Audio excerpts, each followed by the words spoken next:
Mr. Rajput's invaluable insights into infrastructure development and sustainability promise to inspire engaging discussions at ICIDS 2024. Let me invite our next speaker, Professor Sebastian Morris, Senior Professor, Goa Institute of Management. We are honored to introduce Professor Morris, a leading expert in economics. Professor Morris brings decades of academic and professional excellence from institutions such as IIM Ahmedabad, IIM Udaipur, and ESSEC Business School, Paris. Professor Morris is renowned for his research and teaching in infrastructure, macroeconomics, international trade, and public policy. With a PhD from IIM Calcutta and an MSc in physics from IIT Bombay, he has seamlessly blended analytical rigor with practical insights, contributing to transformative policy discussions and academic programs. With a round of applause, ladies and gentlemen, let us invite the panelists on stage. We have a panelist who has joined us online, Mr. Esben Neander Christensen, Partner Team Director, Master Planning and Design, Global GEHL, Denmark. Mr. Esben is a globally recognized expert in urban design, master planning, and human-centered development. With over 15 years of experience, he has led transformative projects across Europe, Latin America, the Middle East, Southeast Asia, and Australia, focusing on creating sustainable, inclusive, and vibrant urban environments. He integrates analytical tools with innovative design, prioritizing walkability, cycling, and public transport to foster soft mobility and reduce emissions. His work transforms underutilized urban spaces into dynamic, people-focused hubs while emphasizing local identity and sustainability. When he would be speaking and addressing the audience, his video will be switched on. Welcome to the conference, Mr. Esben. Our next speaker panelist is Mr. Satyendra Gaur, Business Head, Adani Realty. With a proven track record of successfully managing key business operations, Mr. Gaur plays a pivotal role in driving the growth and strategic direction of Adani Realty. Under his leadership, the Gujarat region has seen significant developments in the residential and commercial real estate sectors, with a focus on quality, sustainability, and customer-centric solutions. Mr. Gaur is known for his dynamic approach to business development and his deep understanding of the real estate market. It's a privilege to welcome you on stage, sir. Last but definitely not the least, our panel chair, Mr. Vishal Kundra, City Planner and Designer, HOD, Planning, Architecture and Environment, Gujarat International Finance Tech City Company Limited, India.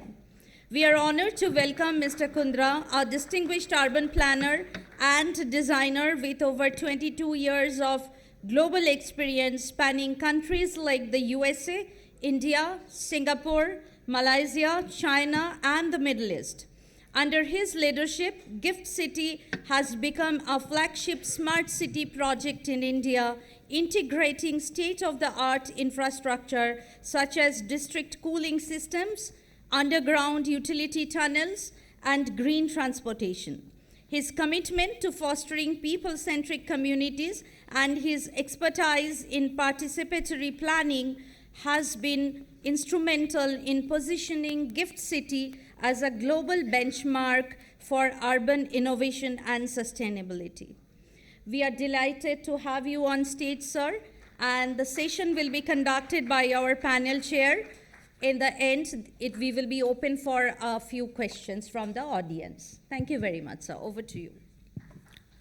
But first of all, thanks to Adani University for having us, and it's an honor to be with such a wonderful panel with very diverse experience in different aspects of city planning. And as the topic suggests, it's not only looking into the issues, but also the potential solutions. So that's how it's structured, and I understand this is probably the last session. So it's not only we talking, we also have visuals. There is a session after this, okay. So given the time, so we'll have, the session is designed in a way that it's not only us talking, but there's also a component of, visuals or presentation. So each one of us will making a short, presentation in our various aspects of expertise, and subsequently, there are some questions that we'll ask, and then we'll open up to the audience. So if you can go to the presentation.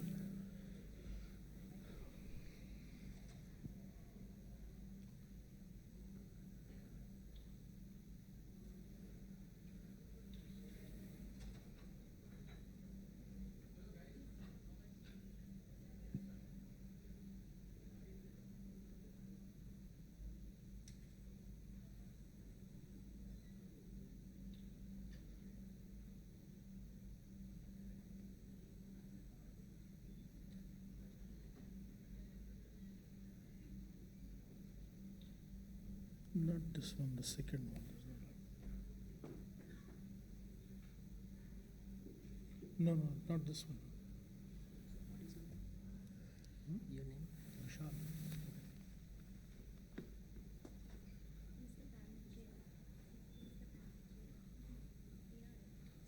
Yeah, this one.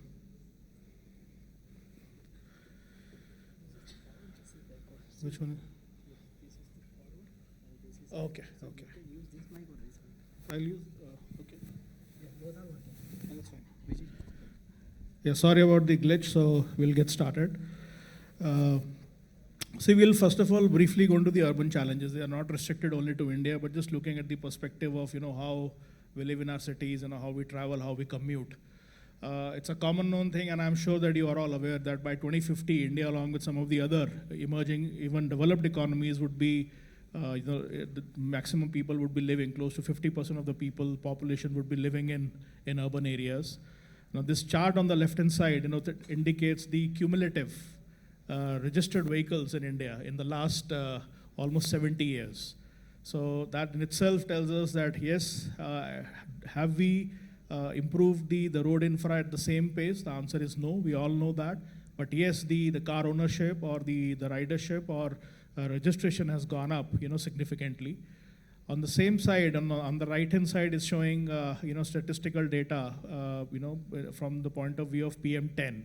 Now, PM10 is one of the significant sources of, lung-related, diseases. And, there's no surprise that Delhi, is amongst the highest. But still, if you look at some of the major cities in India, the Ahmedabad including, is also above the threshold. Generally it's about 45 as per World Health Organization, but it's above the threshold in terms of the PM10. So again, something of a major concern, when we talk about, health. Climate change, we are all aware, and it's not restricted to a city or a country or a geography. It's happening everywhere. The image on the top right is a flooding, a normal monsoon in Delhi. But the frequency of the monsoon has increased, whereas the image on the bottom right is from Germany. So irrespective of whether you are in India or elsewhere, you are facing climate change.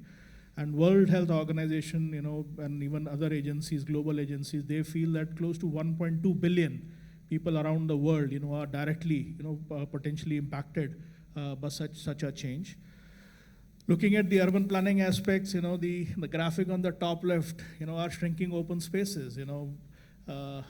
Interestingly, we look of cities which are older, London or European cities or even American cities, they are much higher in terms of the, the amount of open space per thousand population. Whereas you compare to Delhi, Chandigarh, it's still in certain range, but rest of the cities are even below. Ahmedabad is somewhere in the range, a little bit above Mumbai, but very lower in comparison to Delhi. So again, something which directly relates to a health of a citizen. A healthy citizen equates to a healthy city. At the same time, the urban planning and lifestyle diseases, which is currently happening, and it's It's whether it's about the infra which is being provided, people have limited space to walk, jog, run, or active recreation versus a lifestyle, dormant kind of a lifestyle. So, and the same is resulting into the data, from a medical perspective, where India is the third most obese country in the world after US and China. Just imagine a country where half of the population is below poverty line, but still is the third most obese country in the world. This is just an indicative graphic. On the left-hand top side is the healthy cells, and that equates to a healthy city. A healthy city means a city where people are able to walk. So a network of street grid results or equates into a sort of a healthy lifestyle, results into a healthy city. On contrast, the fatty cells, result because of a lot of aspects, but I'm trying to correlate, how a city is designed or planned to a health of an individual and how it impacts the overall, physical as well as mental health. Now, in terms of city form, now this could be anywhere. This is a very image. I don't even remember what city I took these photographs from, but islands of excellence with no interaction with the public spaces, to cluttered development. Yes, in some places you may find sidewalk, but those sidewalks are used for parking or some other purpose, and people are walking on streets. Unregulated parking, regularized business activity, and I'm not trying to say that informal commercial activity is not important. It is very critical aspect of any economic development of a city, but its space is not designed. So as planners, as designers, as policymakers, this is not being considered, the way we design or plan our cities. Another few examples we were just discussing during the break. The image on the top left is Gurgaon. It's a 16-lane road. If you have been there, Cyber Hub. But this is the image you see every evening. So does widening of the roads as an infra component enough to solve traffic problems? Here's an example, or here's the answer which says no. Same, how the drainage system is designed in cities. Is it done along with the road? Yes or no? The bottom image shows it's not been done. Should it be done? Yes, but it's not been done in this case. No place for people to walk or cross streets. And that's why the accidents, roadside accidents percentage is very, very high, at least in urban areas in urban cities or urban areas in Indian cities. These are not all the issues. There are many other issues which you'll see as part of the subsequent presentations. But still, let's talk about some potential solutions.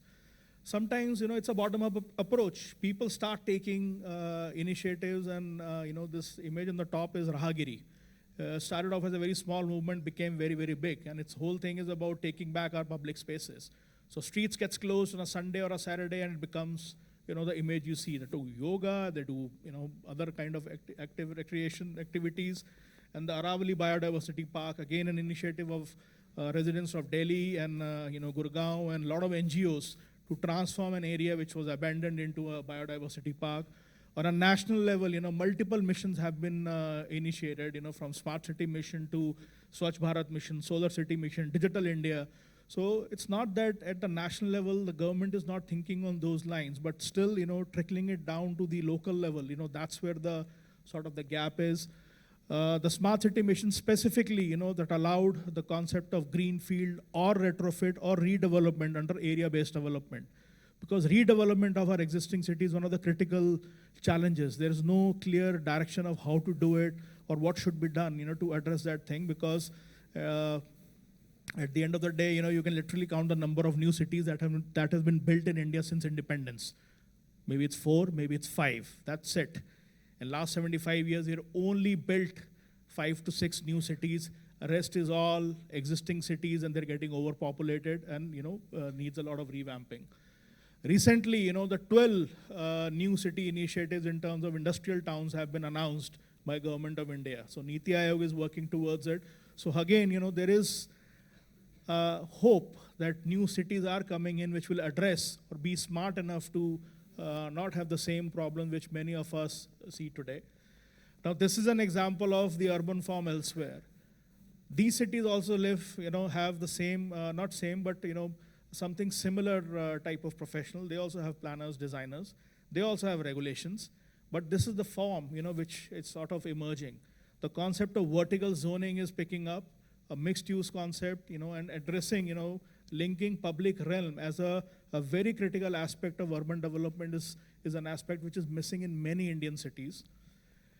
Singapore, a good example, I won't say the best, but one of the good examples, where they have integrated land use and transportation, specifically transit-oriented developments. I believe there was a session on mobility, but in this case, they call it a chessboard planning. So just like in a chessboard, there's a black box and a white box. So the city is divided into that aspect, and the black one is where you have high density development, and wherever there's a white, that's reserved for future development. Generally, it's next to the public transportation station, and the aspect of that is developed in a way that it's whatever comes there enhances or increases the ridership. And so a lot of public housing projects have been built close to metro station because they are the ones who are more likely to use public transportation than private car owners. As an example from US, if you read about it, you've traveled, this is one country, probably the biggest culprit in what we see today in terms of transportation or automobile revolution. Their love for their cars is amazing, but still, they are able to do something like this. On the left-hand side is Times Square before 2014. On the right-hand side is Times Square after 2014. An initiative by the mayor as a small example, let's test it. And eventually it became sort of a permanent solution where, it's become a car-free zone. In the Indian context, this is one of my projects, in my previous life. So this is a major junction in city of Vizag. Very dangerous. Yes, there are zebra crossing, but very difficult to cross. Now the city took an initiative to reclaim, that junction using tactical urbanism, converted into a public square. So what it was versus what this is, again, became a very popular. So these kind of initiatives have been taken in many cities around the world, but these are dots. All these dots needs to be connected and eventually, move to the next level. A quick on, Gift City.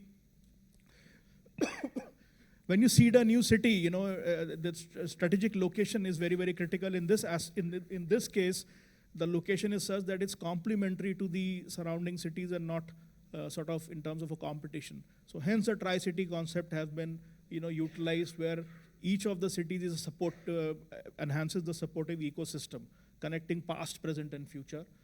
It's a vision and conceptualized in 2007 by the Honorable Prime Minister of India. And another critical aspect when designing a city, its vision needs to be intact.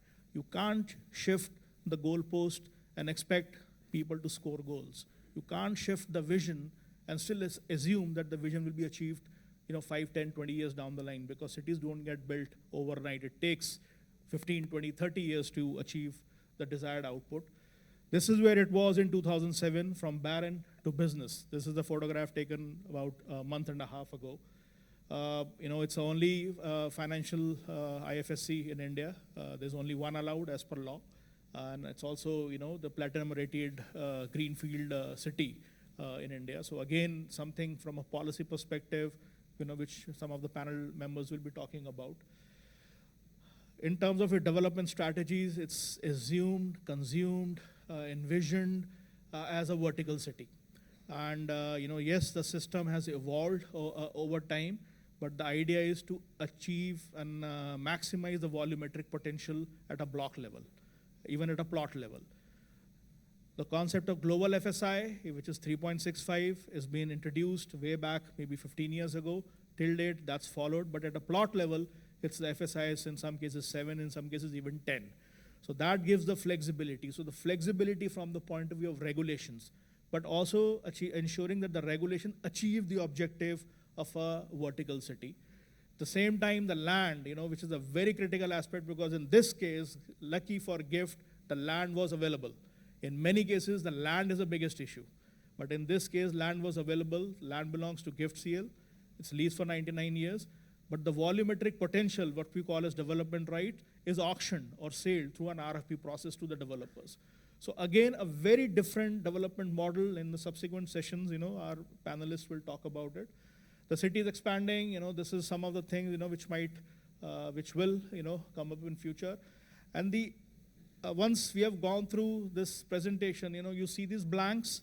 So the objective of this session would be that as together as a group and maybe with the help of the audience, we are able to fill these blanks.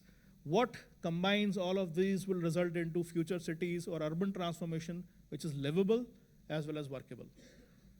Yeah, thank you.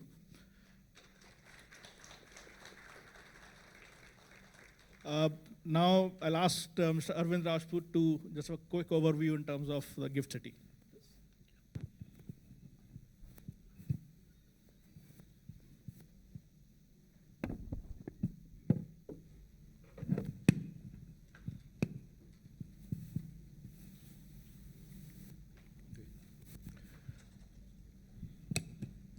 Good afternoon. I will actually, first of all, thank you for inviting us for this talk.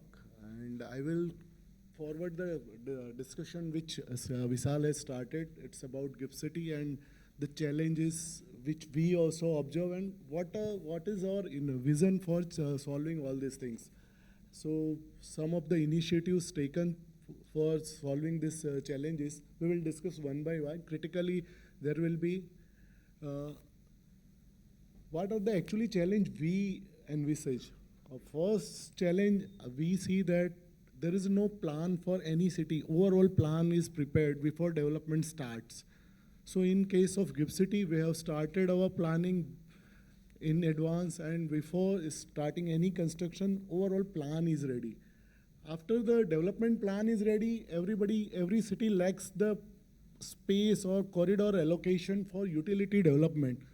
Here we have allocated from the beginning overall corridor for each and every utility.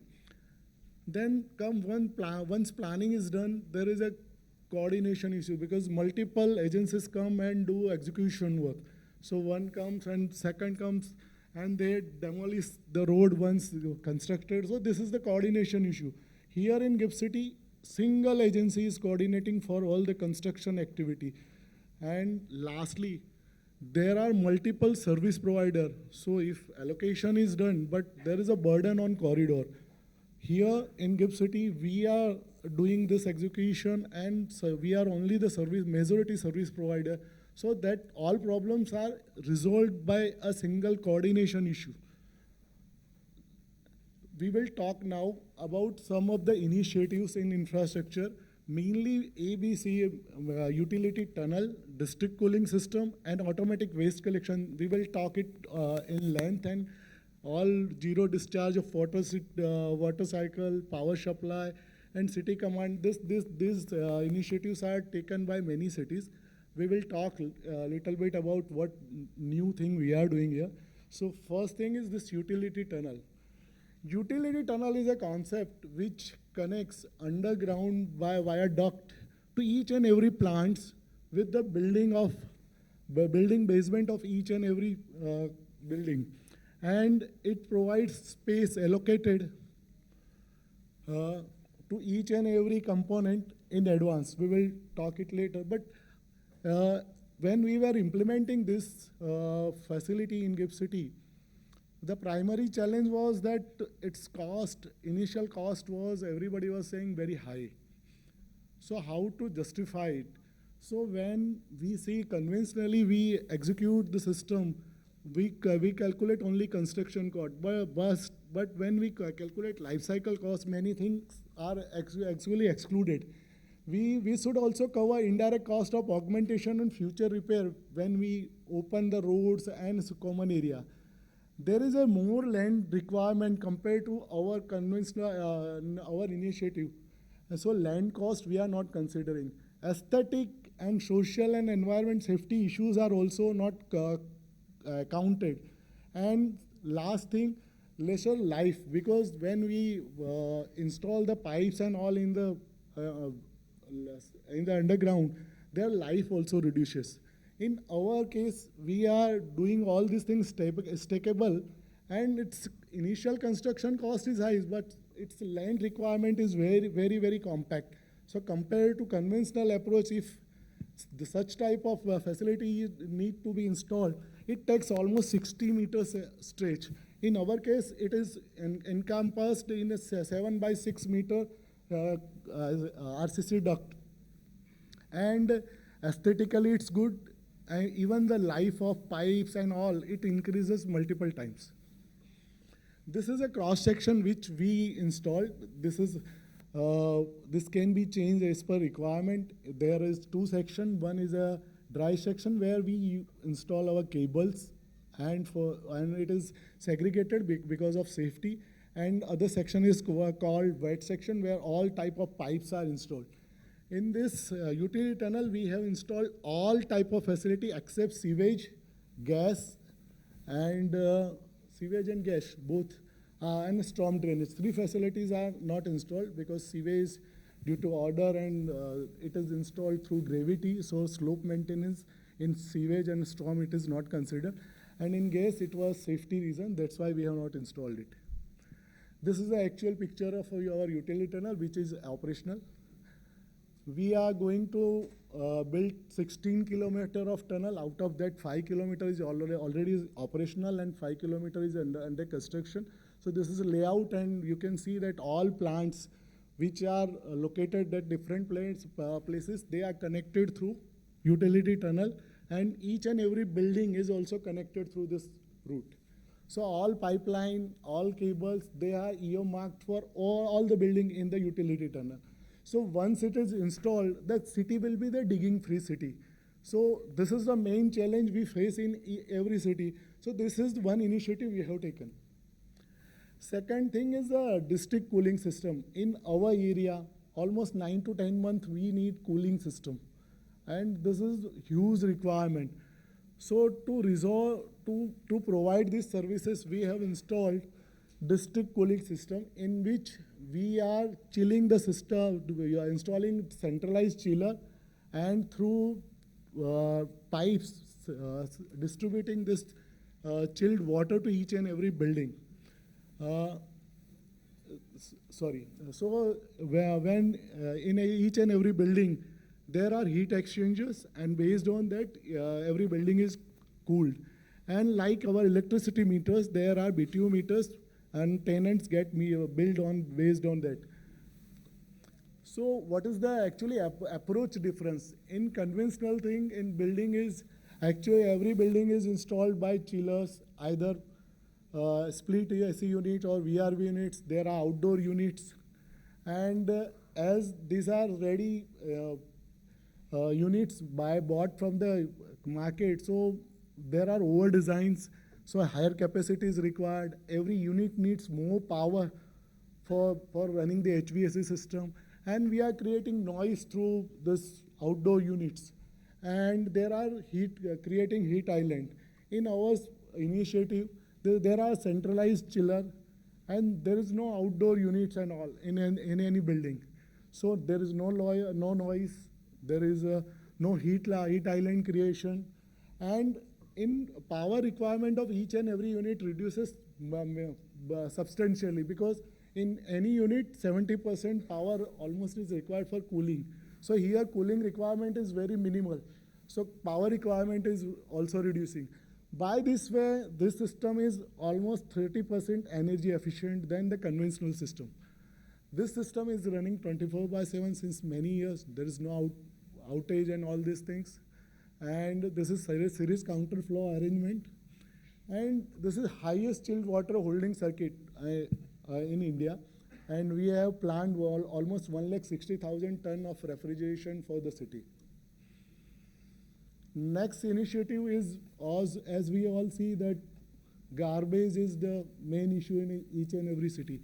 So we have created a facility which is called automatic waste collection system, in which every building is mandated to install this system. There is no alternative for this. Here, every tenant has to drop their wastage in a chute. There are two types of chutes on each and every building floors. One is cyclable and other is non-recyclable. They have to drop there. After dropping that, it falls through gravity on the storage in the building. And once there is a certain level of garbage is accumulated, it gives signal to our central waste handling plant, and it operates through vacuum system. It is sucked through pipe. So there is no manual transmission. And better thing is that this facility is in the city, so bad odor is the main problem. So when this garbage travels, its air which is traveling with the garbage, it is passed through air filter, so there is no bad odor there. So conventional approach, and if we compare with the gift city approach, conventionally there is a door-to-door waste collection, issue of segregation, big store is required every building, and then transportation through trucks. There is a spillage and all these things, bad odor. Here, the very limited space is required in each and every building. There are segregation at the source, and it transports very efficiently. And the cost of this is coming almost 30 paise per square foot per month. So it is costing like a maid's service cost of any house. Then zero discharge, we have a water supply from Narmada. It is treated in our water treatment plant, and we distribute to our tenant. Once it is used and sewage is created, sewage treatment is done inside city, and after that it is 100% used in our landscape and make up water of our district cooling system. So zero discharge is there. One more thing we are promising to our tenants, that this is in Gift City you will get any tap drinkable water. So once it was promised, but even though people were using and hesitant because of our Indian culture, that they believe that we are saying Gift City is promising, but how we should believe on that. So for that, we have installed one IoT system where in your mobile you can see what is the quality of water anytime, and if any problem is there, it gives alarm, and even it gives indication to our water distribution system that there is a problem. So this system is installed there. In power system, we are providing 2 feeds to each and every building. So every n-n+1 redundancy at each level we are providing. Even Arvindji, 2 minutes. okay, Yeah. I will wrap up in a minute's time. So there is a redundancy at each level, and next thing that you see that every tenant is mandated to have their DG system if power is there or not, but for surety they install. But in our city, we are not allowing anybody to install their own DG sets. We, as a club requirement, pulling all the requirement, we are providing this facility. Last thing, we have a command and control system. In each control, signals are there. Security and your utility, all signals are coming there. And this is the last thing, in which each and every building through GDCR is mandated to provide building management system, which gives all the signal of their fire, public address system, security, and access to our command center. So even their lift system, our lighting, all emergency can be visually seen from the command and control center. Even in case of emergency, we can take over operations also. These are some snapshots for the building. This was the land in 2011. This is the city for today, and we are aspiring this. Thank you, thank you. So, the purpose of showing this was, from a city's or urban transformation perspective, we see, like Arvindji mentioned, you put in one utility, and then maybe a month or 2 months down the line, some other utility or some other agency will come and dig up the road to put in another utility. The simple reason being because proper planning has not been done. So Gift City is a very good example where infra planning preceded real estate, not the other way around. So Gurgaon is a very good example where real estate happened before infra planning came in. So again, just contrasting. So hence, at the same time, safety, clean drinking water, energy efficient buildings. So all of these are very critical assets which will actually transform our urban spaces, at the same time make our cities more green. Hence, these components from the Gift City. Moving on, may I request Professor Morris and to give his talk, and here you will see a little bit more emphasis on the various models of development, the gaps, in what we see today, and most likelihood, how those things can be fixed for the achieving a higher degree of urban transformation.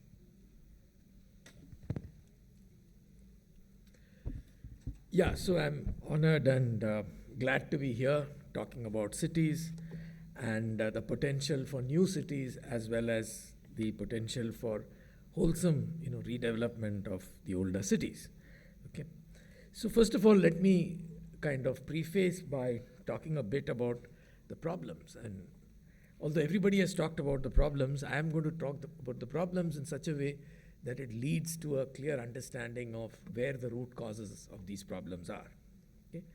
So one of the things to realize is that, except possibly Delhi, okay, Indian cities are very tiny in area, okay, for the number of people that stay on them.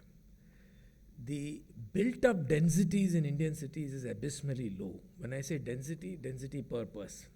So the amount of built-up space per person is perhaps the lowest in the world. Okay, and yet the number of people per square physical land is among the highest in the world. Even, the Japanese cities can't actually match that. Okay. Now, what it means is that each person is kind of pushed into a space which is, as has been described, just about adequate in a prison. Okay, that's the kind in metro cities that most people live in. Now, if you add to this the inequity in terms of both FSI and the land allocation, if you take Mumbai, though Mumbai is a kind of an extreme case, a near extreme case, Mumbai, about 8% of the land houses close to 48% of the population. Okay? And about 30% of the land houses less than 4% of the population. And I'm not talking about the lands which have been left for let us say, residents. Okay? Yeah, the other thing is that, this extreme density, what it means is that most people can't afford a house. Okay? So in many parts, the housing becomes extraordinarily expensive. Now you can see that in Ahmedabad, where we have avoided these kind of extreme problems, housing still remains very low cost actually. Okay? So there is no city in India which is as good as Ahmedabad in terms of the price per, let us say, square foot or price per flat, which is available at a point where you are well connected. So Ahmedabad is a city where people can actually look at and learn a bit from it. Okay? Yeah, so then the way construction goes on in cities is that it has to be in a way that maximizes the pain. Okay? So Indian cities are pains, public-private pain. Okay? Correct? And you can see this everywhere. Okay? The slightest construction, the mud is on the road and you have to meander around it. Okay, so many people lose their lives in the bigger cities because of potholes and God knows what else. Okay, this monsoon water which comes, all cities get flooded with monsoon water. Okay? Now, if you look at the accident rates on Indian cities, okay, we have very reliable data on overall automobile-related accidents in India. Okay, now that's about, my sense is it's not correctly being reported. But if you take the total accidents and divide it by what we call the vehicle kilometers, it's about 10 to 12 times the American average. Okay? So, in other words, the cities are actually not particularly livable. Okay? Yeah, then let's come to the traffic, which I think is crucial to all of this.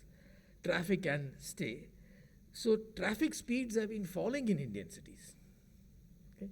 So the average traffic speed fell from 25 to 20 and now it's well under 20.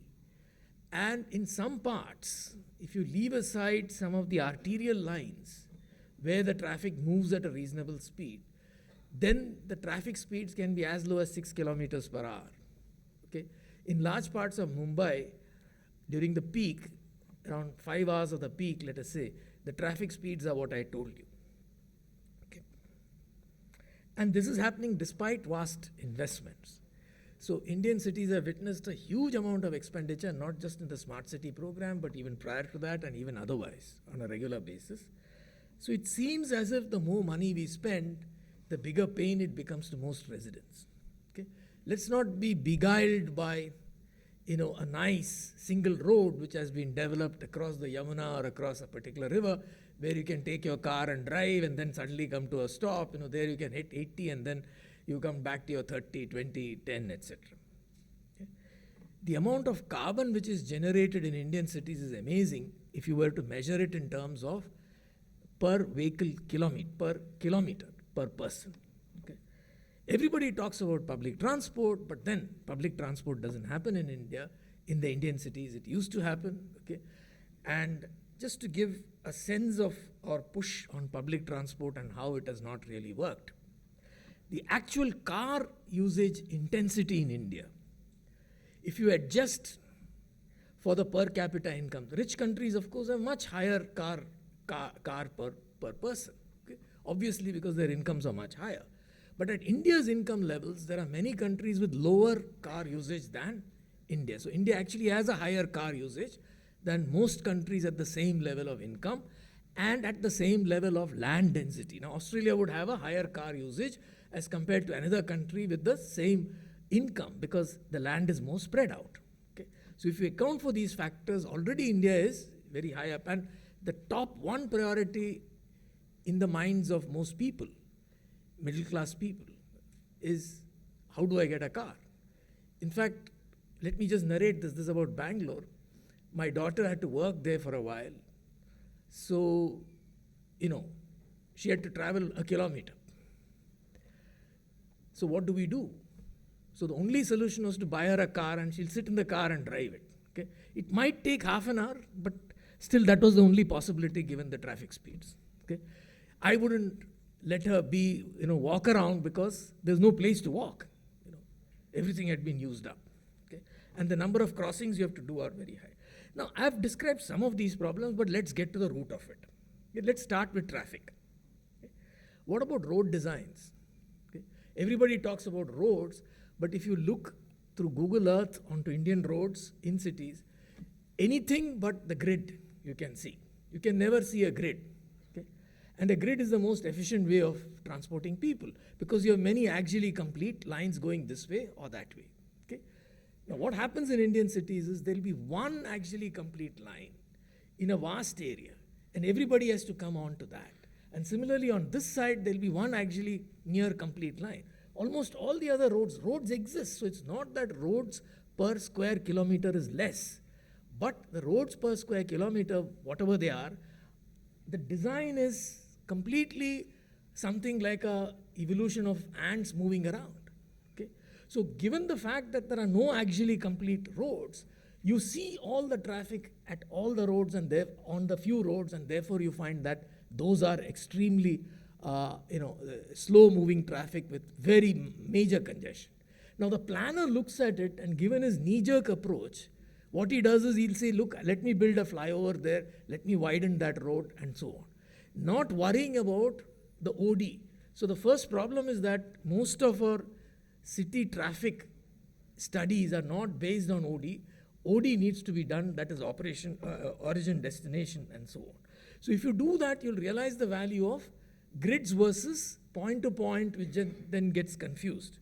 So I've done this simple simulation exercise and shown that a grid, even without a hierarchy, a grid with a hierarchy is even better, but a grid can transport far more people, far more vehicles, therefore far more people than can other kinds of randomly evolving roads. And the best way to check it is how many 3-point, 5-point, 6-point crossings do you have? And there are many actually in the country. The other is you don't actually have a grid, but even when planners did the planning, for instance in Bangalore, they avoided the grid because it's a good thing to avoid a grid in a housing colony. But if planners' minds are based on doing architectural layout planning of a housing colony and then they extend it to a city, they'll reproduce the non-grid in Bangalore. And that's what happened in some of the areas. For instance, Banerghatta Road, okay, on which I am Bangalore is a single road. But all the roads which cross it don't actually cross it. They are T's. So if you have a T and a major road like this and a T, the traffic that comes from here, which wants to go on to the other side, actually has to use the road. Okay, so if you count the interruptions and the traffic which wants to go across the road and doesn't want to actually use the road, okay, you can imagine that it adds something like 40 to 60% of the traffic. So the vast amount of traffic that you see in Indian roads is because of the ill design of what one would call the geometry of the network. Okay? So network geometry is extremely important. It's not something which is intuitive, incremental, knee-jerk. It can never be. And that is simply not realized by our planners. And somebody in the morning said that that's happening because the police are the guys who are actually managing traffic. Okay? They are just the managers of traffic because the road designs nobody has bothered. Towns have emerged incrementally. Even when we do planning, we'll set off an entire colony and a vast space without allowing a through traffic. So this is true of Delhi. So every large housing colony has barricaded itself, will not allow through traffic. Because you don't allow through traffic, what happens is on the few, let us say actually complete roads, the entire traffic comes on. So when traffic goes there, you can easily have people playing, children playing cricket, gully cricket inside in the peak hours. Okay? Now, what is the solution to this? Okay? There's no point in just talking about problems. The solution is actually a certain kind of redevelopment where public redevelopment is linked with private redevelopment. In Ahmedabad, for instance, private redevelopment is happening to take advantage of higher FSIs which are possible, to construct newer buildings and create higher built-up density with perhaps somewhat lower people density on the land. And this is going on fine. But if that can be linked with public redevelopment, then roads can be opened up. How do you do it? Let's say that there are some 10 footprints, household footprints or whatever, out there, and you have a narrow road which kind of passes through or doesn't pass through, which is like a noodle. Now you want to interconnect all of them. So you interconnect, lay out how much more road space you require, get it off from the people, but give them higher densities, give them greater flexibility. They'll all lap it up. Okay? So this way we can relax the kind of congestion and the lack of usable road space within the cities that actually exist. What else? Take Pune. I'm using this as an example, I'm familiar with it. The entire north-south traffic has to come into the city and then get out. And congest the two major roads, which is the Pune-Bangalore, the Bombay-Bangalore highway and the old, Pune National Highway. So every bit of traffic that comes from the north has to go in. So, and it interferes with the local traffic. Now, these two roads being ostensibly highways, the crossover points have been only incompletely provided and are continually being provided. So there is continual construction, like you can see on the Sarkej Gandhinagar highway as well. Okay, most of the people actually don't want to use the road, they want to cross the road. But because in crossing they have to use the road, everybody thinks that this road is the major point for activity. Okay? And now highways have become the points of activity in urban India. Okay? So you built a bypass to bypass all the through traffic, but because you're not doing anything to the city, and I'll come to where you're restricting, everybody goes and occupies the bypass. So the bypass of Baroda, for instance, is the new city. The bypass of Ernakulam is the new city. Okay? And the bypass of every city, bypass or the highways around become the new city. Okay? So you get the problem back, because that was supposed to be a bypass only. When the habitation happens, the road follows, the highway authorities don't have an inkling of it. But people come and settle there and begin to use it. So there's complete chaos and massive loss of value which takes place. Okay? So the land in the city is very, very inefficiently used despite all of it. So you need more rational planning. Okay? You need to consider a bypass. You don't need to consider these, keep on building these, those circular, ring roads and so on. Okay? Ring roads are not optimal because nobody wants to keep going around the ring. Okay? They want to go to the inner city, come back, and so on. Radials are very important, crisscross is important, and so on. So these have to be built into the plans. But what does master planning entail? It essentially is layout planning. It doesn't integrate with transport planning. So the first thing we want is master planning to be given up and proper city planning to be done. Master planning in India is only an architect's way of laying out land use. The other thing is land use once given in India is adhered to. So you can have a golf course in the middle of the city and an airport in the middle of one of the world's largest agglomerations. Okay? Now these are complete dysfunctionalities. Okay? Land use must change. Land use must go from, let us say, housing to commercial, from, let us say, industry to commercial or to housing, etc., as the city grows. So that change must be accorded in a rational way so that negative externalities don't happen. Our planning provisions have nothing of that kind for it. So land use once given is given. So what is the result? Take Bangalore. All the offices are using buildings which have a household footprint. So imagine trying to shop with a large number of buildings which are situated with a household footprint. Okay? The parking of each will get into the way. Everyone has a wall. So if you just remove the wall spaces in the commercial areas of Bangalore, you can get more than enough parking and be able to widen the roads as well. Okay? But it's on an old household footprint and you don't want to change it. Professor Bond, it's 2 minutes. Yeah, okay, good. Okay. Now, metros. Metros are again become unviable in India. I'm saying not economically, but socially unviable, because the densities around the metros are not commensurate with what the metros require. So when you build a metro, you need to increase the densities. Okay? Again, Ahmedabad is an exception. When we built at least these dysfunctional circular roads and so on, we allowed higher densities, which is now bringing some functionality back.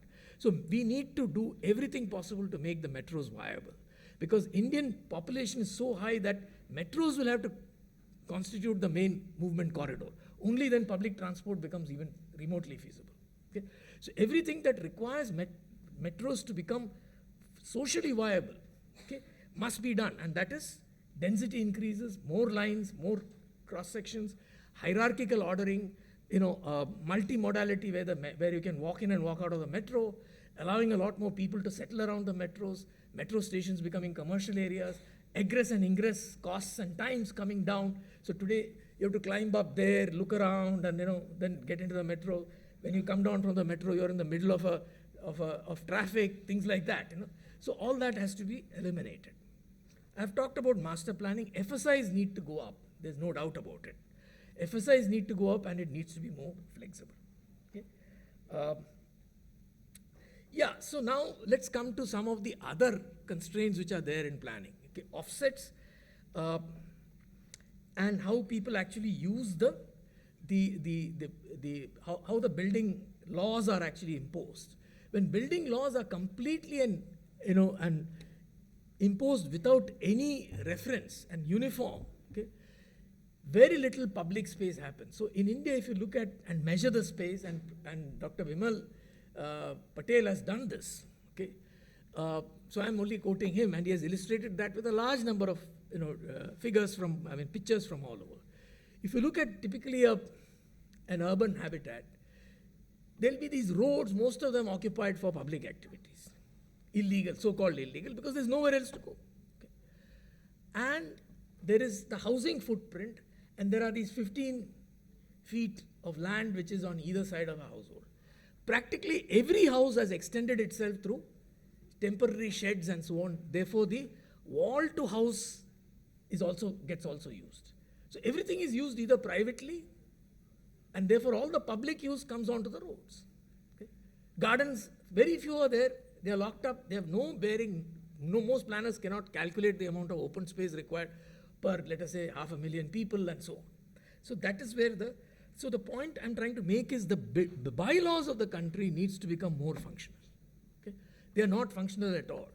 The planning is, as I said, inherited from the past, where you had this very ambitious colonial layout, okay, and leaving the rest of the people to their own devices. So we had things like, if you look at Delhi's civil lines, they were just congested, and then the cantonment areas were laid out as if gods stay there.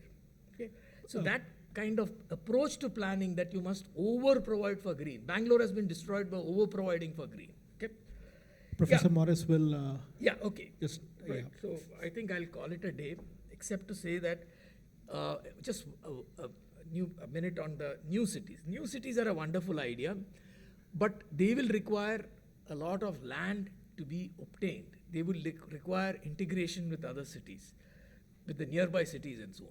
So the new cities have to focus on how do you get land in a way that doesn't hurt people from whom you're acquiring the land and involves them. So there are ways of it, besides the land pooling and land aggregation, there are also TDRs and so on. So these need to be imbibed by planners and city planners. So thank you. I'll stop here. So thank you, Professor Morris. So, again, just some key highlights. I mean, and I think there's no surprise, but the data is very scary. In Mumbai, 8% area covers 48% of the population. The amount of investments that has been put in, which you see in media or, news and all those things, the money which has been put in to improve the infra, it's almost like putting money in the black hole, because in the first place, it was never planned the way it should have been planned. The road designs, we all know, we face it every day. I mean, I've been telling somebody, how I drive every day in Ahmedabad. The same, nothing has changed since I moved from Gurgaon to Ahmedabad, because the story is same, no matter where you go. And of course, the deviation or a big transformation from how we do our master plans and how it needs to go to the next level of planning, which is more holistic.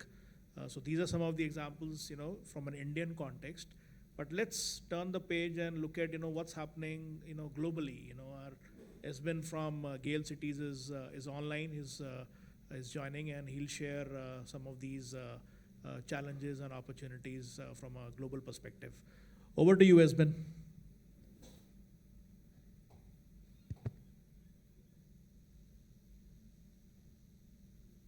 Yeah? Okay, I'm assuming you can hear me okay. So ironically, when you're saying global perspective, and then I show up with a photo of the riverfront in Ahmedabad as the first thing. But I just wanted to tell you a little bit about a few perspectives from the work that we've been doing. So if some of you haven't heard of Gale before, we're a global urban design and strategy practice, and we really focus on how to make good cities for people, place, and planet. We're sort of,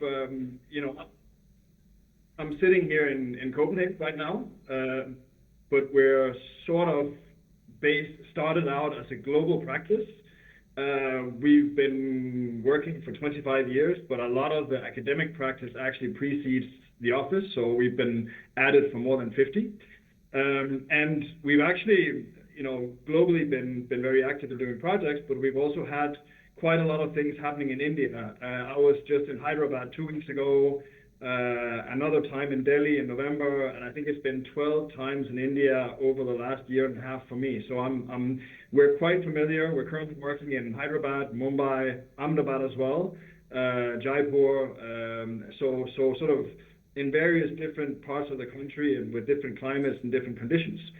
So Gale as an office is a little bit of a funny story. So it actually began with a love story between Jan Gale, who was in the 60s an architect, and his now wife Ingrid, who was a behavioral psychologist. And Ingrid would ask Jan, why is it that you architects are designing all these horrible places that don't really cater to the needs of people? And Jan at that time really found the question interesting and began getting research grants to actually study this and look into how people relate with our natural habitats, which is the city. So for that reason, we kind of try to flip a little bit the way that we design and work with cities in general. We really like to start with the life, the kind of public life, the conditions for life to thrive, and then look at what kind of spaces can we design that caters to that life, and then what kind of buildings and infrastructure can be plugged into that to help shape the right conditions for a high quality everyday life. So we do this with urban design and master planning. Previously there was actually a slide about New York Times Square. That's a project we did in the 2000s with the New York City Department of Transportation. We do it with urban strategy projects, citywide regional master plans, community engagement, and also mobility and research and so on. So a few themes that cut across all these different project types. And I just wanted to mention as well that some of the projects we work with are with city governments, with state governments, but by the majority, maybe 2/3, is actually private development projects where we have a commercial interest along with our clients, our collaboration partners, to deliver, for instance, residential or offices or campuses at scale. But one of the first things that cuts across all the projects that we're doing is that we need to always study and start with context and place. So we have a bit of an office joke where we've heard the term Indians don't walk, or Indonesians don't walk, or Mexicans don't walk, or Swedes don't walk, all across the world. We've heard a variation of that everywhere we go and everywhere we work. And the interesting thing is, which a lot of the previous presentations alluded to, the reasons why people don't walk is not necessarily because they don't want to, it's because the conditions aren't there. You don't have traffic safety, the sidewalks don't work, the minimum amount of public space that you have is actually squeezed and performed so hard that you have nowhere to actually go. So you end up with driving and motorized transport being the only solution. So we really need to come up with a contextual reasons for how that could actually come into play. Could also be microclimate and temperature. Another theme that goes across a lot of different projects, this is an image from Malaysia, where we've been very active also in the last 10 years or so, that we need to think beyond the limits, and that both means the physical limits of a given site or a given context that we're working in, but sometimes it's also legal limits. I believe Professor Morris before mentioned bylaws, and in this case, actually, one of the biggest parts of the projects was hacking the urban bylaws and the setback requirements to actually create a much more livable urban fabric. If you look at the historic fabric of many parts of Malaysia and what is actually being built today, because of the way the bylaws are structured, you have minimum setback requirements and there's a lot of wasted space happening, you simply cannot create high quality urban fabric under the given conditions. So can we also, as designers, planners, people who are implementing, come up with ways to hack this and come up with better solutions? We also really push that every project needs to create the conditions for public life to thrive. So what creates inviting public spaces? How can you unlock the value potential of any space, any district, any building we're working with? And how can we rethink how some of these spaces can actually influence the users and their behavior? Because people will, for instance, walk, use public transportation, even bike, if they have the right conditions to do it. But if you don't have the conditions, it's simply a non-starter. I mean, it just doesn't happen. And this is actually a picture from Mumbai, where it's just to say public space at eye level should be what we do first. It should be at the heart of any decision we make around spaces, buildings, infrastructure. And in the end, it's about creating high quality locations, places where people want to stay. We also look a lot into how we design with human scale and for the human experience. And previously there was a lot of talk about the extreme density, and we're also seeing that across our Indian projects and the context we work in, where density requirements are very, very high. But it's sort of a matter of also looking into how that density gets translated into a good environment at eye level. How can you have human scale at the ground level where people move around and so on? There's also a notion that's shared across projects, which is about mixed and complete neighborhoods, that we actually need to think about how do we create real pieces of city.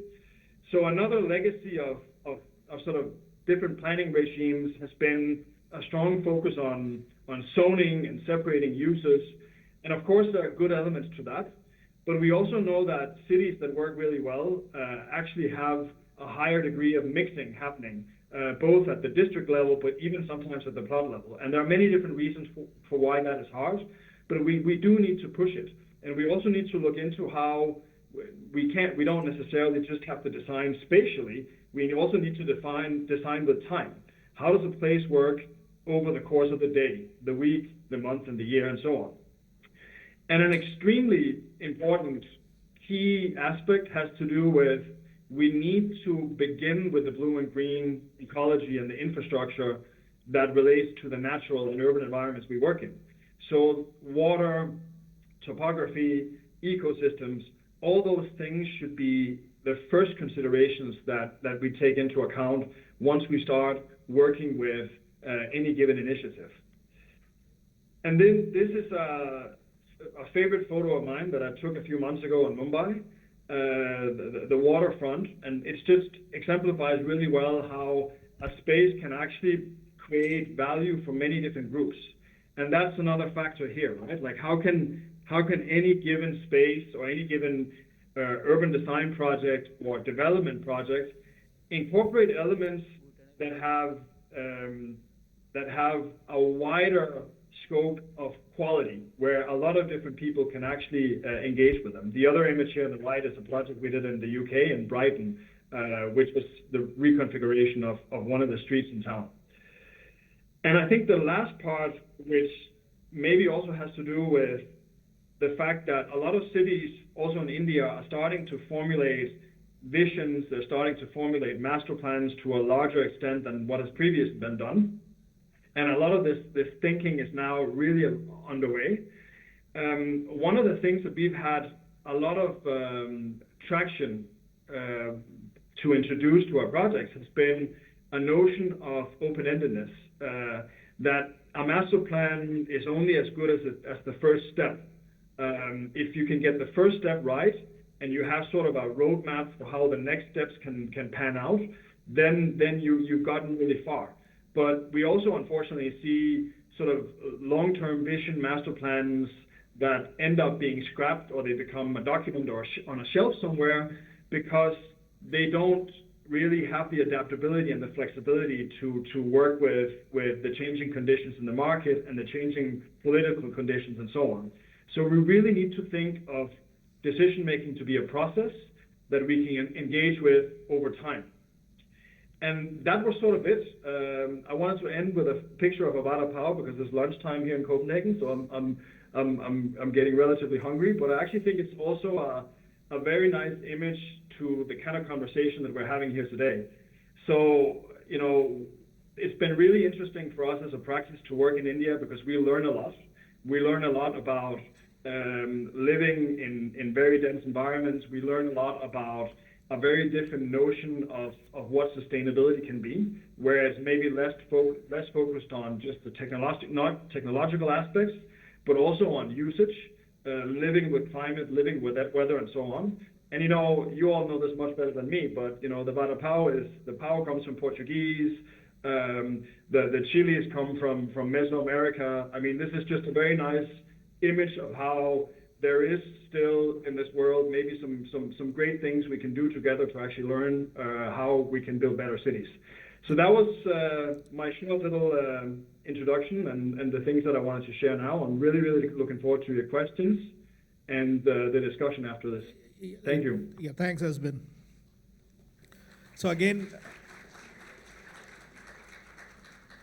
so here, I mean, the perspective, again, a global perspective where the end product is a human being. So everything is designed keeping people in mind.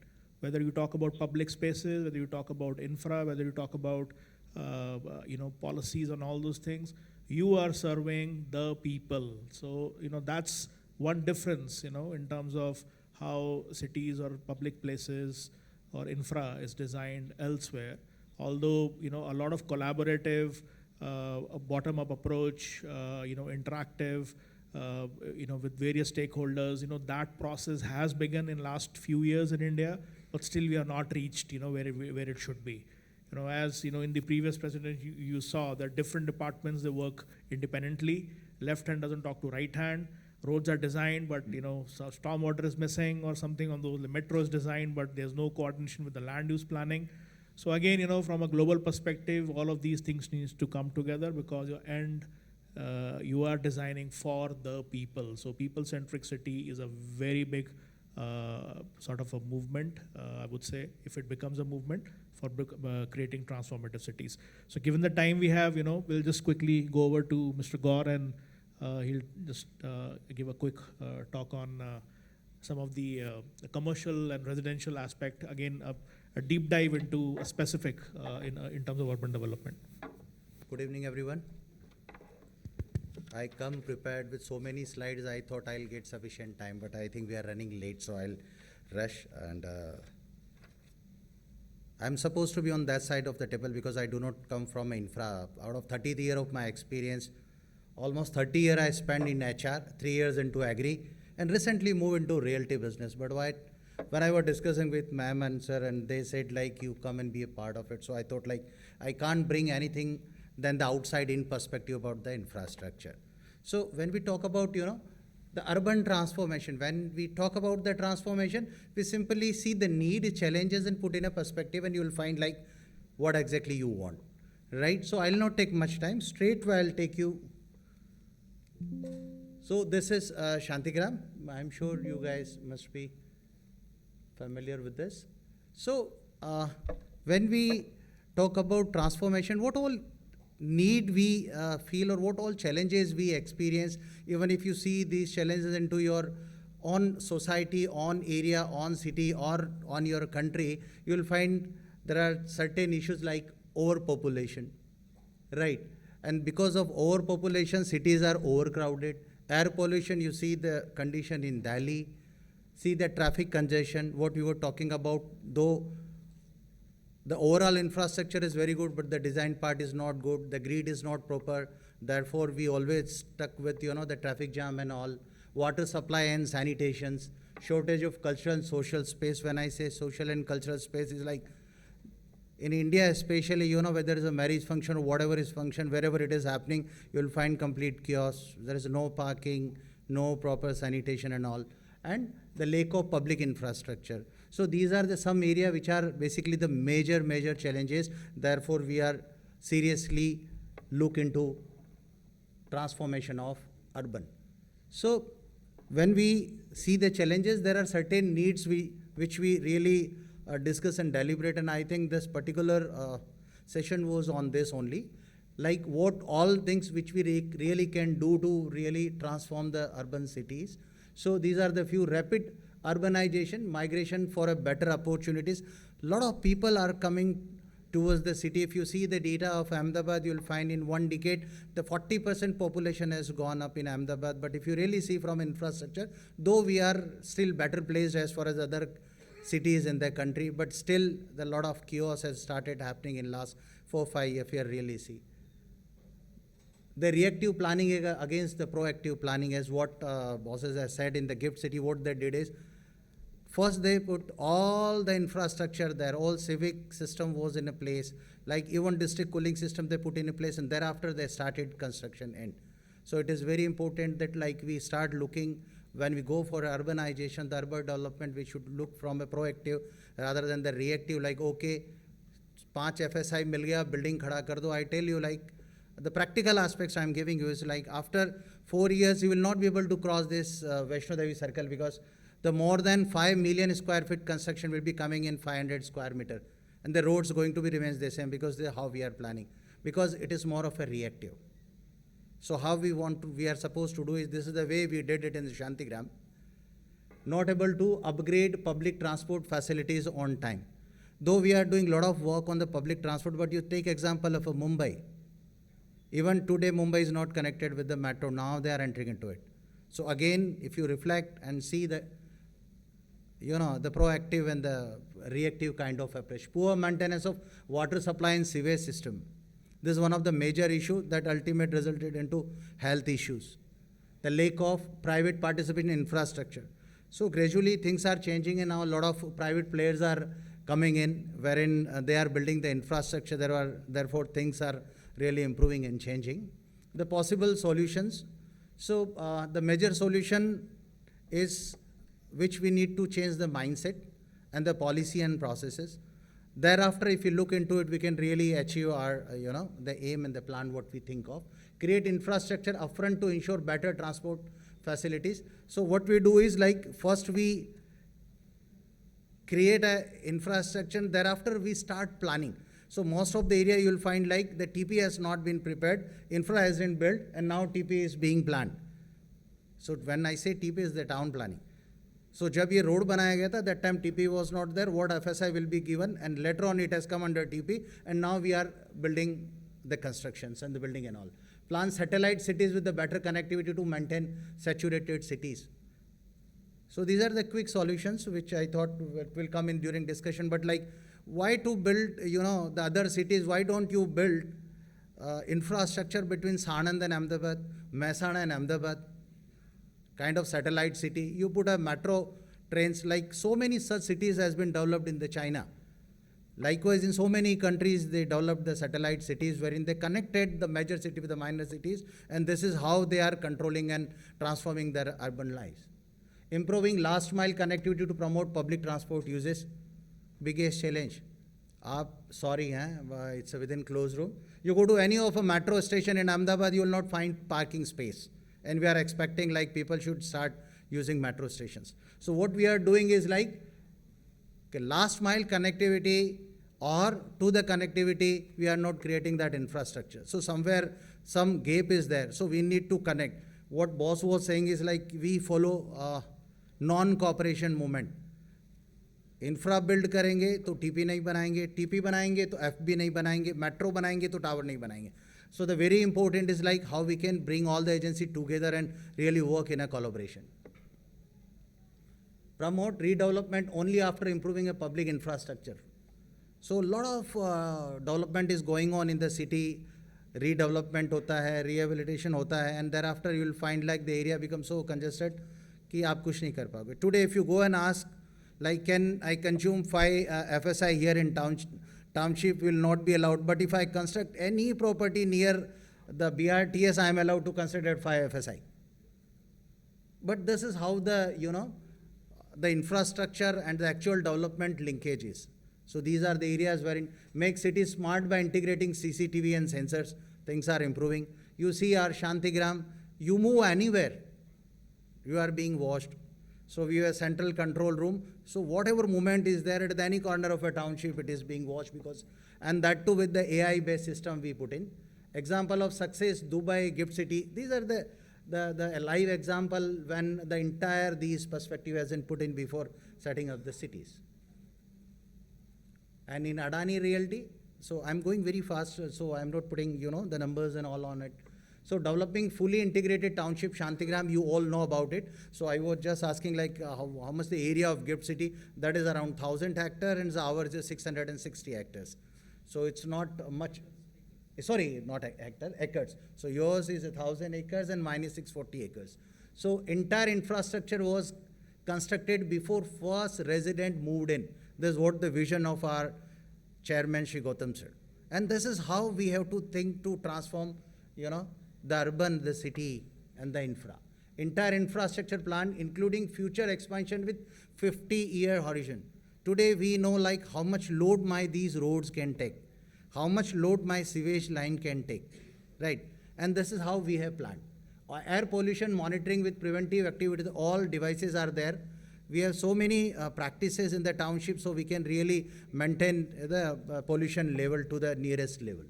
Smart features such as AI-based cameras for security and surveillance. So there are so many systems which we have put in the township. So these are the examples. That's why I said like it's not something great wherein we should really apply a lot of logic and all. Is the common understanding which we really put in the place, bring everyone together in the system and process, and then bring it in the reality. I think we can really transform the urban cities. Thank you very much.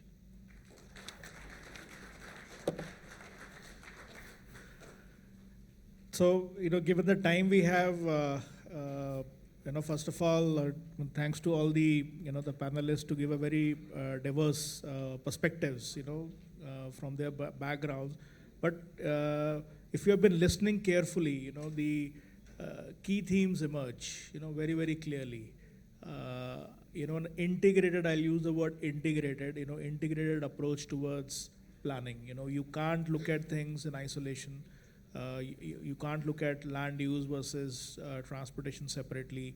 You can't look at thing which is below ground separately and thing which is above ground. Utilities separately. So everything actually has to be looked in perspective of togetherness, and then only it will result into sort of a holistic, sort of an approach. So, an integrated approach or collaborate is one of them.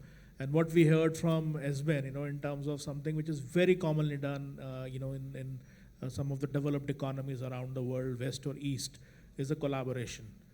Collaborative, it's not about collaboration between departments, but collaboration at the time of conceptualizing, what city or development is being done.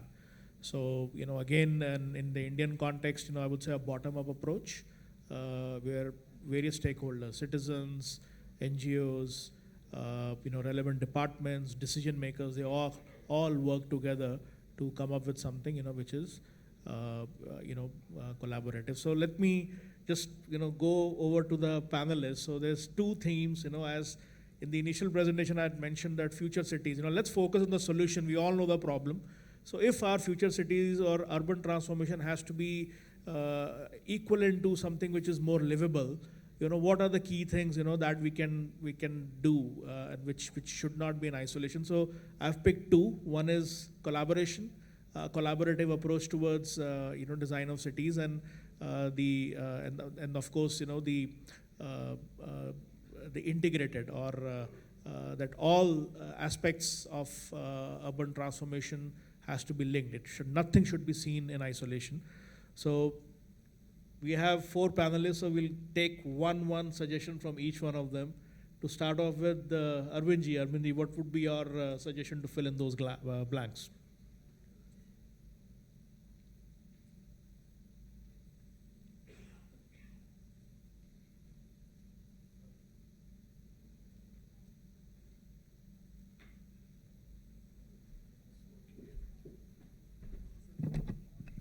Hello.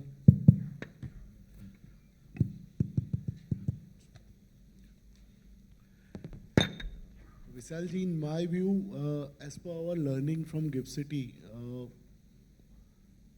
the challenge which we face that from the beginning we have planned all these things, but market was not supporting.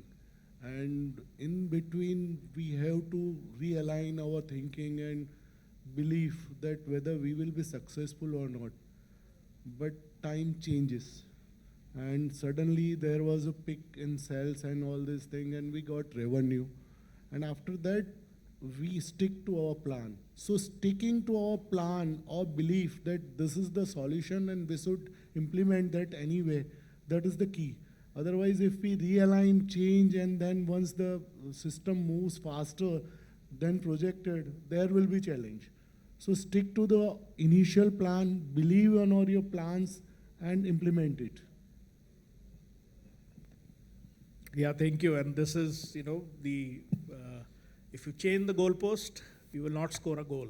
So, I think there has to be some foundational thing which sticks to it, and then market will keep changing. That's one of the another challenges which was covered partly, in the sessions, that with changing market conditions, yes, the aspect of real estate changes, but then other things don't change. The example which Mr. Gaur gave, Vaishno Devi, maybe a few years ago, this was not a junction to be developed, with high density. But today there is a market, but there is no infra. So real estate is happening, but because of the market conditions, but there's no adequate infra to support it. So again, this is an example where the goalpost has shifted. Of course, you will not score a goal, and it will not be livable in years to come.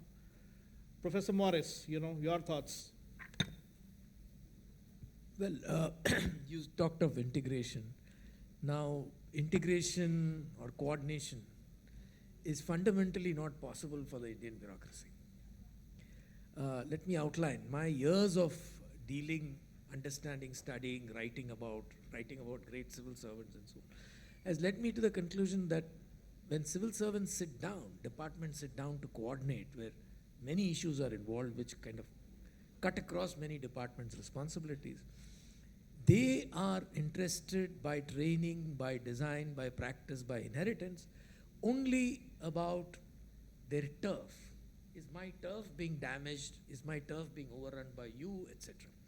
On that basis, the reactions happen. Therefore, a very inferior project, as long as it doesn't violate the turf, would go through. Elsewhere in the world, civil servants and planners have a sense of public value and social value. So if you're coming with a project and I critique it, saying that, hey, I can do a better thing in terms of public or social value, then you'll have a task, defending yourself. And once the project is decided, of course, it's implemented. So it's not an implementation issue. It is that our civil servants are still dadas. They don't think in terms of the consumer or the user. Just walk around any railway station and its surroundings, and the solutions will strike you, as Raghu will say. Okay? Walk around a metro and you'll see what the problems are. I mean, it doesn't require rocket science. But then, if you're doing a metro because I'm supposed to do the metro, you are doing the road because you're supposed to do the road. Even when cooperation was integral and integration was there, such as in the corridor, what we call the kind of corridor development, I mean, the term that... Yeah, no, not that. Within the cities, they develop these kind of TODs, okay, transit-oriented development. Now, the very idea of transit-oriented development is to take the personal experience, what the person goes through, to a higher level in the advanced countries, where anyway there are nice transits in place. Okay, what do? We say, hey, transit-oriented development को itemize करो, bicycle paths होना चाहिए, green space होना चाहिए, some kind of places for people to sit. And I'm saying this from the way they spoiled the area around my house in Pune.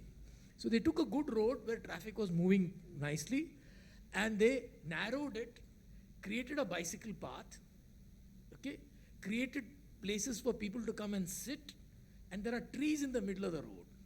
Okay, sab kuch hai. They have constructed maybe about 10 kilometers of bicycle paths in that area, but no bicycle path is more than 150 meters in length. Okay, so what do?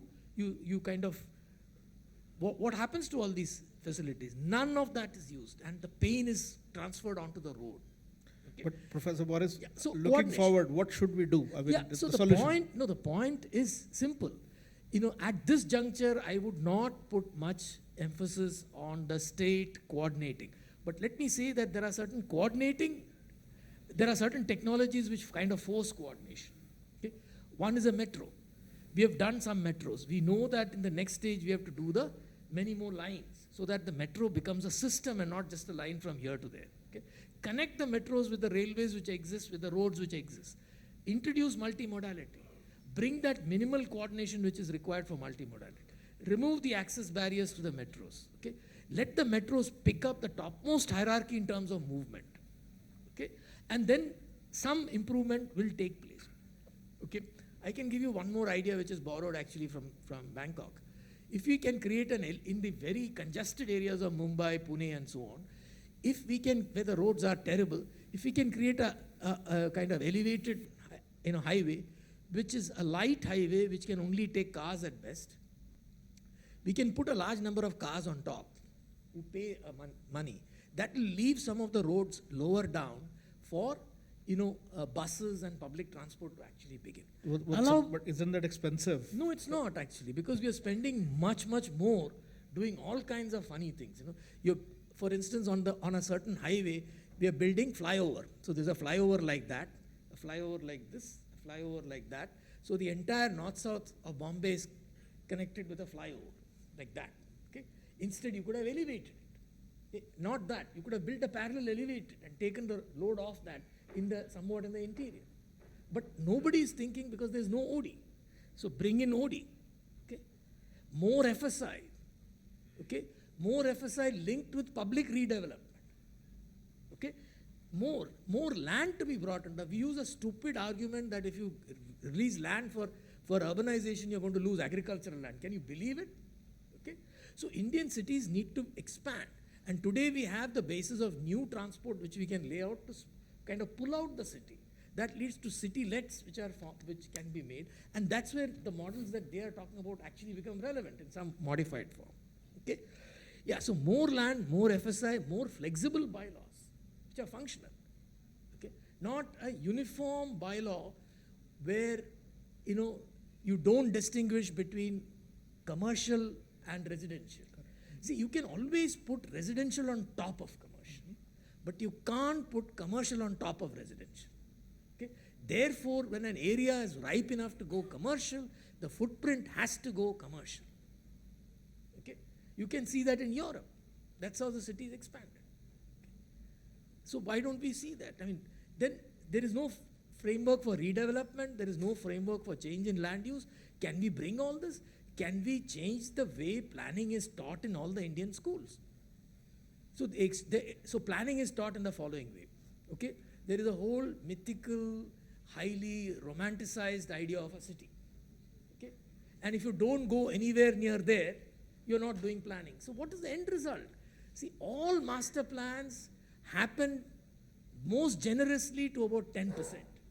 And I'm not saying this, the master of master planning, Bimal, has said that. Okay? And yet we don't want to change master planning. Okay, today master planning has become a vested interest. Because I have a dysfunctional plan, I as minister or I as powerful civil servant come in, make some routine changes, I can make a few crores by just changing the land use. Okay? So constrain, restrict, make it dysfunctional, and then slowly release so that private money can be made instead of public value. So every day on Indian streets, public value is slaughtered. Okay?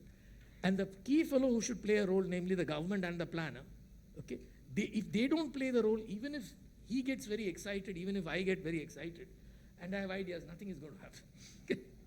But still, I mean, we need those ideas, right? So, Esben, I mean, just quickly, your,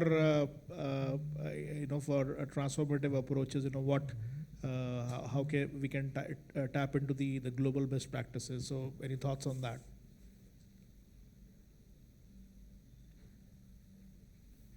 Esben, can you hear us?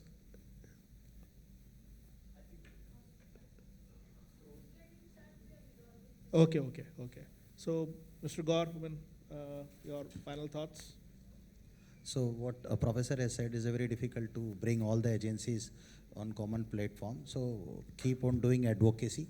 Simultaneously, the developer should come on the common page and make sure like they follow all the policies and practices judiciously. So at least you can address one part of it. But simultaneously, you continue to do the advocacy to bring all agencies together. This is what the solution is. But ultimately, for the success, there has to be proper integration.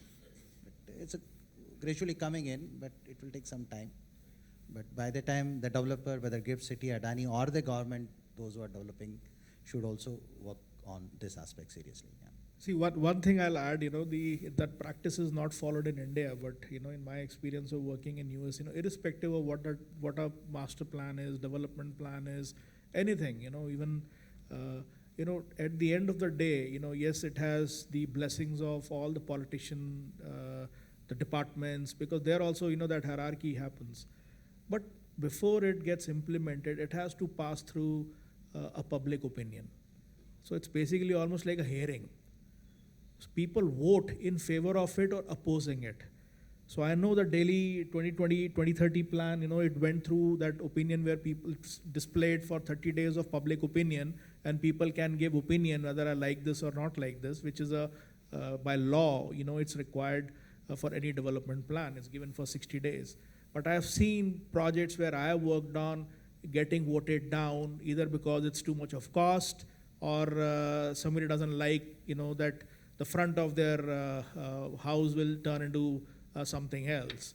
So that's, another thing, because the reason I say so, that if interdepartmental coordination is not practically possible, if, the bureaucratic process cannot be resolved, on paper it is resolved, everybody's serving for the country, but if it cannot be resolved on paper, then I think it needs to go to the last bit, where why are we doing these projects? Why are we having this discussion? Because we want to make our cities livable. For whom? For people like us. So if we become the ultimate, the approver, I would say, that it's still a hearing and, people actually vote in or against any plan, any redevelopment plan, any new metro project, any new city development project, then probably we cut across, all the other bureaucratic processes and other this thing. Just food for thought. It's been done in some other parts of the world. Initially, I found it very odd, but over a period of time, I started seeing its value. Because if there are a huge amount of public transportation system is being built, so the cost of it is the citizens are taxed. So my tax as a citizen in that particular city will go up. So that's the reason why it has to go through that hearing process, and citizens might say, I don't want to pay more taxes, you find some other way, I will vote against it. And I've seen light rail projects getting cancelled, or major projects of mixed-use development, converting a blighted area into a This mixed-use meeting is development being got cancelled. recorded. So, that could be, another aspect, because we are only speculating here, or we are only looking ahead, the possibilities. We are not solving the problem, so this could be another one, And Esben, you're online now. Can you hear us? Yes, I can hear you just fine. There seems to be some network issues, but yeah, I can hear you just fine. Okay, so it's a quick one. Esben, we were just going around and finding one thing, which each one of us can point out towards, building a better future, Sure. in terms of cities. And so, your thoughts in one idea. Adani, and we're also working on a very, very large development at that scale. But what actually happens is that they're few and far between. In large parts of urban India, the majority of projects are sort of between 15 and 25 acres. I think there is a lot of things happening at master planning level, overall regional, citywide planning. And then there's a lot of things happening at this small scale level where it's essentially a cluster of buildings. And I think what we see missing, and this is not just an Indian condition, it happens in a lot of different places, what happens in between those two scale levels? Is there a local area plan, or are there other ways that you can actually work more holistically with the planning? Ideally, it should be focused around the public realm, the public spaces, making sure that the infrastructure provision can actually be changed over time. And then also, how do you integrate with different actors and different stakeholders? This is both laterally, so working all the different organizations that are working within a given space, that they actually coordinate and think holistically, and that there's some sort of coordination between them, both public and private. But I think it's also over time. With the development pace, with metros and flyovers and so much residential commercial development happening, the risk is always that you end up in a situation where one development project doesn't coordinate with another, and you have these gaps in between. So the other aspect is doing the same exercise but over time. So I think those would be, that's my main gap that I'm seeing. Is there a way that we can come up with something that's like the level of planning that is seen in Gift City, at 1,000 acres or many hundreds of hectares, at that sort of scale level, where you're essentially talking about a whole city district or a whole city, but you're actually also taking into account all these different elements. So something between regional, large-scale master plans and sort of the 15, 20, 25 acre development parcel planning. I think that could be very, very useful as an instrument. Yeah, thanks, Esben, because that's again, it's a gap. Regional or very high level, local, not much in the middle. So I think that's another big takeaway, from this session. And so I think we have exceeded the time, but hopefully you guys enjoyed it. So once again, thank you so much to the panelists, Esben virtually, and Mr. Arvind, Professor Morris, and Mr. Gaur in person. Thank you so much. Thanks, everyone. Thank you, panelists, for taking us through the subtleties and the nuances and the problems and probable solutions of urban transformation. We indeed enjoyed the discussion. For felicitation, to express our gratitude for the panelists, I would like to invite Dr. Anurima Basu. Please come on stage and felicitate Mr. Vishal Kundra.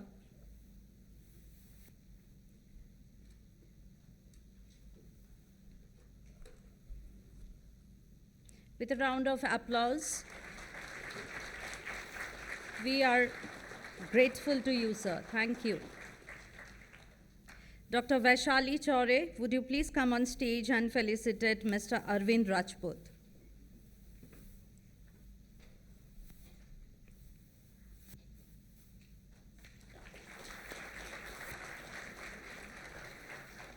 Thank you, sir. Professor Sunil Jha, I would like to request you to come on stage and honor Professor Sebastian Morris.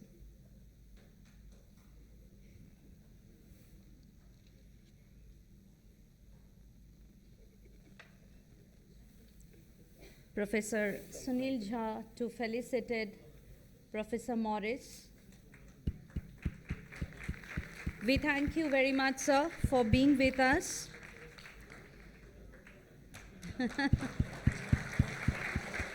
Thank you so much.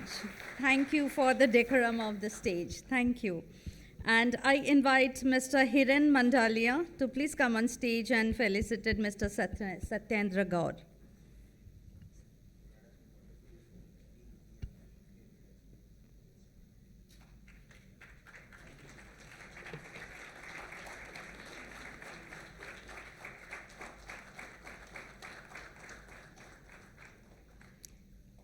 And our heartfelt gratitude to Mr. Isben, who has joined us virtually. Thank you very much, panelists. You may stay forward for a group photograph, please.